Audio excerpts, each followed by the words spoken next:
काहे टोकतारस हो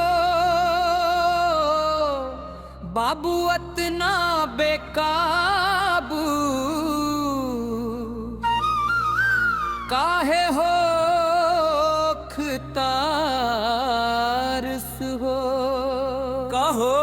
अरे कहाँ से अवतारे रे काहे रोक तारस हो काहे टोक तारस हो बाबू अतना बेकाबू काहे हो तारस हो। अरे लागता खेला कहीं भईवा ना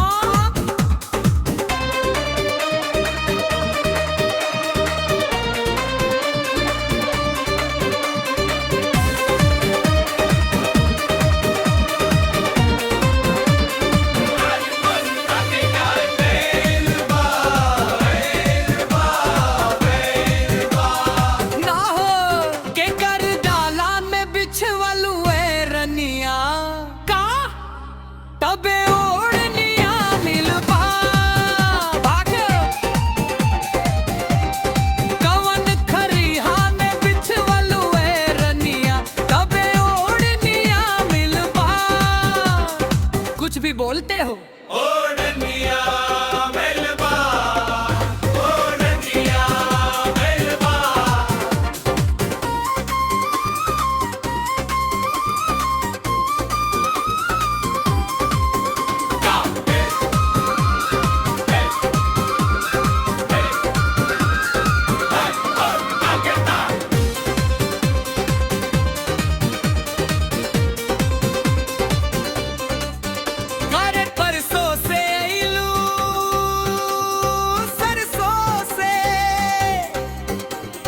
चक्कर चलता हर वर्षों से कहाँ बिजी रहले हस ऊंचा खाला भे बैल बा यही से ले बैल बा ए हो कंडी कौनो के कैल बा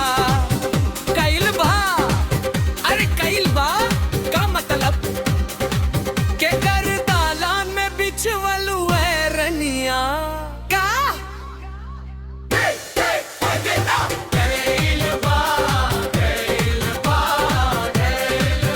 तबे ओढ़निया मैलबा भाग पागल कवन खरिहान में बिछवलू रनिया तबे ओढ़निया मैलबा।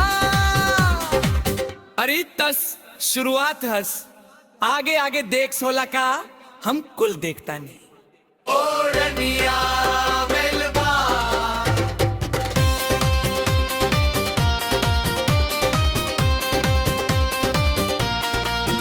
संग कवना के बिना गवना के यूज कैलू दुपट्टा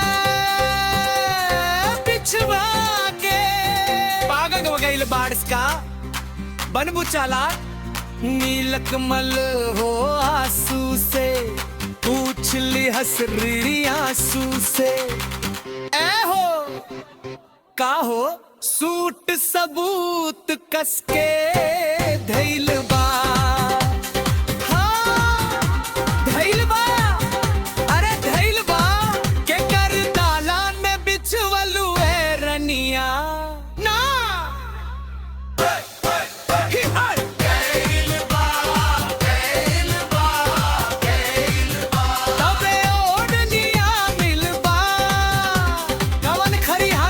छलू रनिया तबे ओढ़निया मिलबा। अरे इतना चिंता बा तो साबुन के पैसे दे दस अरे ओ खरे ले